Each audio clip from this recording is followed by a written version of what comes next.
तर सांगली जिल्ह्यामध्ये 10 केंद्रांवर नीटची परीक्षा होते। 10 केंद्रांवर 4572 विद्यार्थी परीक्षा देणार आहेत। सांगली जिल्ह्यात प्रत्येक केंद्रावर 1 अधिकारी आणि 6 पोलीस कर्मचारी तैनात करण्यात आलेत।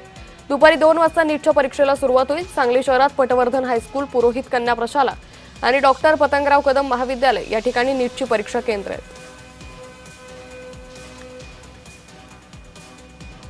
सांगली जिल्ह्यामध्ये नीट परीक्षा पोलीस बंदोबस्तात आता सुरू होत आहे। दुपारी 2 वाजता नीट परीक्षा या वेगवेगळ्या 10 केंद्रांवर सुरू होणार आहेत आणि या पार्श्वभूमीवर सांगली जिल्हा पोलीस दलानं विशेष खबरदारी घेतलेली आहे। पोलीस बंदोबस्तामध्ये कोणतीही कमतरता न होता, कोणतीही त्रुटी न दिसता या ठिकाणी या परीक्षा पार पडण्याचं नियोजन या ठिकाणी करण्यात आलेलं आहे। आपण सांगलीतील पटवर्धन हायस्कूल या केंद्रावर आहोत आणि या केंद्रावर कडेकोट पोलीस बंदोबस्त ठेवण्यात आलेला आहे आणि कोणताही विद्यार्थी त्याच्या व्यतिरिक्त कोणीही व्यक्ती आत जाणार नाही याची दक्षता या ठिकाणी घेण्यात आलेली आहे।